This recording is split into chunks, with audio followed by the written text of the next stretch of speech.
bem-vindos! Meu nome é Elaine e estudo mapas astrais. Esse vídeo foi pensado para responder as perguntas mais comuns que eu escuto das pessoas quando elas ficam sabendo sobre isso. Vamos lá?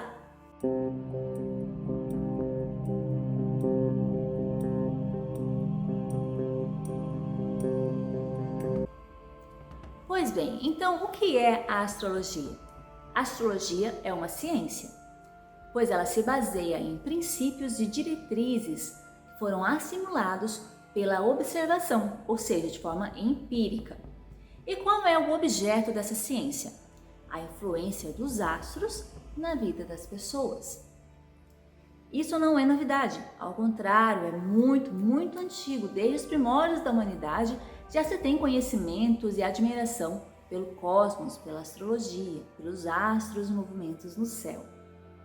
Existem três teorias principais acerca da origem da astrologia.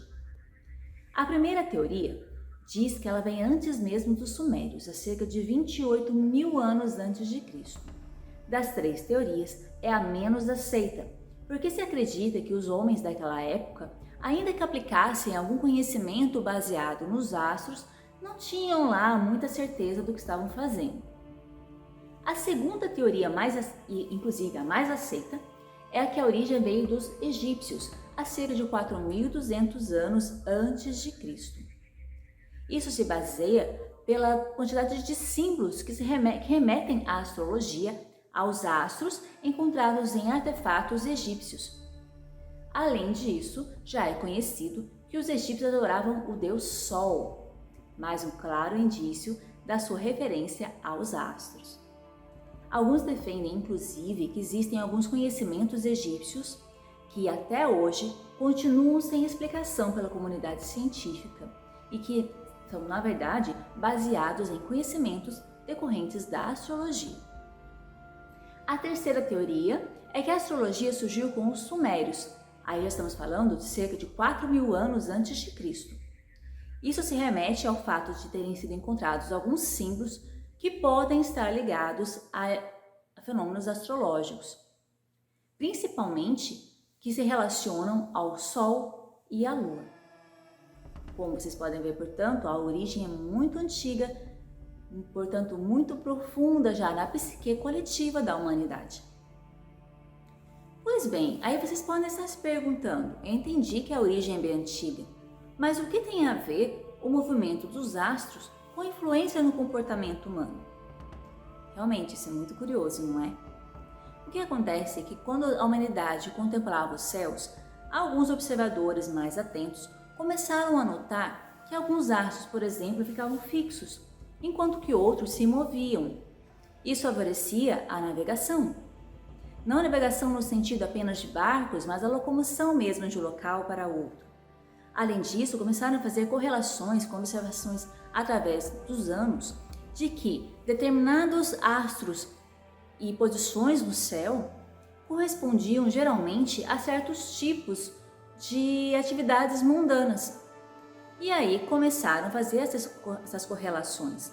Vide, por exemplo, a questão da agricultura, o tempo de semear, o tempo de colher, entre outros assuntos. Justamente por ter essa origem tão pouco aferível, tão misturada, e trabalhar com elementos tão pouco quantificáveis, é que muitos consideram que a astrologia não é uma ciência, não da forma como temos o termo ciência atualmente. Muito desse pensamento também vem da atitude tomada pelo Papa Inocêncio III na França no século XIII. Nessa época, o Papa decidiu que ia separar o que era considerado uma ciência sagrada do que era considerado ciência profana. Adivinha para qual lado foi a astrologia? Ciência profana. Com isso, muito conhecimento foi perdido, porque obras, livros, inclusive estudiosos como filósofos, magos, astrólogos foram literalmente queimados na fogueira durante a Santa Inquisição. E aos poucos, parte desse conhecimento vem sendo resgatado no que hoje chamamos de astrologia moderna e também mesclado com conceitos que foram depois conhecidos na psicologia. É um fato comprovado que corpos celestes exercem atração e influência uns sobre os outros. E a Terra, também um corpo celeste, não deixa de ser também objeto dessa atração. Podemos ver, por exemplo, a questão da Lua com as marés. Existem aqueles que defendem que a astrologia não é uma ciência baseada no argumento de que os corpos celestes estão tão distantes dos seres humanos que a influência que exerceriam sobre nós seria tão ínfima, tão insignificante, que invalidaria o objeto da astrologia. Invalidando o objeto da astrologia, desqualificaria a astrologia como uma ciência. Mas aí temos que levar em consideração um outro ponto, um outro aspecto. Proporcionalmente, o tamanho desses corpos celestes conosco tem uma diferença absurda, gigantesca, hercúlea. A questão é que essa influência, ainda que muito pequena, ainda assim é uma influência e que para nós, seres humanos, é o suficiente para afetar sim nossas motivações, comportamentos, motivações, enfim. Portanto, não podemos considerar algo que não é quantificável como um argumento suficiente para desqualificar a astrologia como ciência e todos os benefícios que ela traz a nós como uma ciência, como uma ferramenta para que possamos nos desenvolver melhor, a sermos pessoas melhores. Isso, portanto, nos leva à próxima pergunta.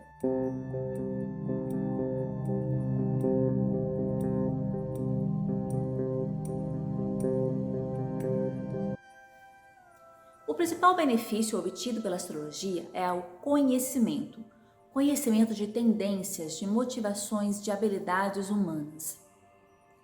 Naturalmente, esse conhecimento é voltado para questões específicas, se assim o desejar.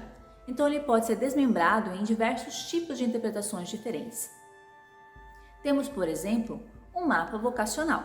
Um mapa vocacional vai estudar o conjunto de habilidades inatas daquela pessoa ou que ela tem uma alta chance de desenvolvê-las para melhor desempenho de determinadas funções e carreiras. Com isso, por exemplo, você pode saber se o funcionário que você está contratando é realmente o mais adequado para aquele tipo de função a ser desempenhada. Ou então que a carreira que você escolheu, por exemplo, fazer uma faculdade, realmente é aquela que mais se coaduna, se equivale com os seus reais anseios, com suas reais habilidades e capacidades. Um outro exemplo, um outro benefício também baseado no conhecimento é, por exemplo, um mapa mais focado nas questões de saúde, que já mostram quais são os seus principais pontos que precisam ter uma atenção redobrada no seu corpo, na sua psique. Pois quando falamos de saúde, temos que entender o corpo não apenas no aspecto físico, mas também no aspecto mental, emocional e até mesmo espiritual. Um outro tipo de mapa, por exemplo, que pode lhe trazer várias tendências de conhecimento, é o mapa infantil, que explica quais são as melhores formas de aprendizado, de motivações, por exemplo, relacionadas a determinada criança. Portanto, vários são os benefícios da astrologia, todos ligados a justamente essas questões motivacionais, psicológicas, comportamentais. Esse, com certeza, é o principal tesouro trazido pela astrologia para nós.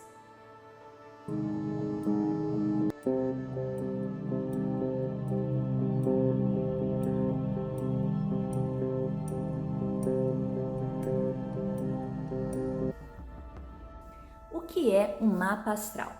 O mapa astral é um esquema celeste, ou seja, um mapa que mostra a posição dos astros no céu, no local e no horário do seu nascimento. Essas informações nos trazem tendências e características em diferentes áreas da vida que são delimitadas pelas casas astrológicas.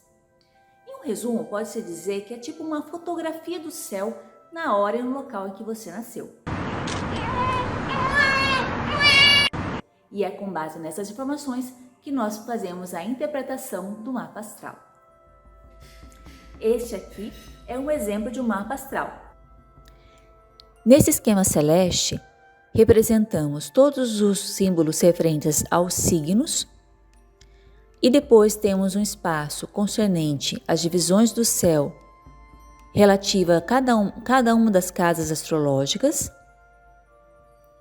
E em seguida, temos ainda os símbolos que representam a posição dos astros, dos planetas, do Sol, da Lua, no momento do seu nascimento.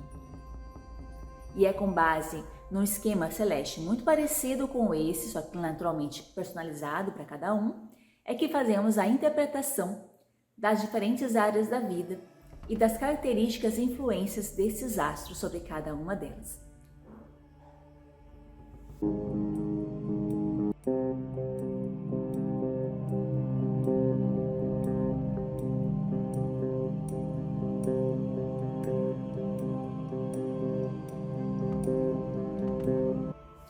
E quais são os problemas que o mapa astral resolve? Gente, primeiro tem que ter em vista o seguinte: o mapa astral por si só não resolve o problema. O que ele vai fazer é indicar soluções que podem ser tomadas para resolvê-los. O que acontece? Como ele mostra as principais tendências, as motivações, características que você costuma tomar em relação a determinadas áreas da vida, isso faz com que você tenha consciência desses comportamentos ou dessas tendências e, não sendo elas apropriadas para o resultado que você almeja, você pode, através das reflexões de seus atos, sua forma de agir, pode mudar esse comportamento. A partir do momento que você muda a sua forma de agir ou sua forma de reagir perante pessoas, coisas e situações, automaticamente o resultado que você vai obter também vai ser diferente. É por isso que se diz que autoconhecimento é algo tão importante, tão precioso e sinceramente tão raro. As pessoas raramente na correria do dia a dia param para refletir sobre suas reais motivações, sobre como reagem frente às coisas. Quantas pessoas você conhece, por exemplo, que param 5 minutos que seja para fazer uma meditação? Raríssimas, não é mesmo? Por conta disso, é que o mapa astral é uma ferramenta tão preciosa. Quando você reflete, quando você é provocado a pensar sobre você mesmo, sobre suas motivações, sobre seus comportamentos, as suas reações, você consegue não apenas identificar aquilo, como ainda dizer se continuar com aquele tipo de comportamento, aquela motivação realmente é adequado ou não para o resultado que você pretende. E se ele não for, você pode alterar o seu comportamento e mudar aquele resultado com o tempo. Isso é muito bom, isso é muito precioso. Na realidade, portanto, o mapa astral não vai resolver problemas, como eu já disse, mas ele vai te proporcionar o poder para isso, as ferramentas necessárias, as potencialidades que você tem e de repente estão subdesenvolvidas ou mesmo em latência, para que você possa realmente se reerguer, ser realmente você, a expressão de si mesmo no mundo. E isso aumenta muito a sua autoestima, afasta pessoas que são nocivas a você, desenvolve o melhor potencial que existe dentro de você e que muitas vezes não se tem conhecimento. Lembre-se do seguinte: o mundo muda quando você muda. E uma das ferramentas para que proporcione essa mudança de comportamento é o autoconhecimento. E é para isso que o mapa astral é tão importante. É uma ferramenta muito poderosa, justamente porque ele vai provocar essas reflexões em você. E com isso, você muda o seu mundo. O que está esperando? Vamos fazer seu mapa astral? O que é necessário para fazer um mapa astral? Para fazer um mapa astral, bastam algumas informações: nome completo, local de nascimento e a hora do seu nascimento. Informações que constam normalmente na certidão de nascimento. Se você ficou curioso e quer saber mais sobre mapas astrais ou ainda sobre como conseguir o seu, é muito fácil. Basta entrar em contato conosco no e-mail quero muito meu mapa astral@gmail.com. Teremos muito prazer em lhe atender. Aguardamos o seu contato. Não espere mais para mudar o seu mundo. Até lá!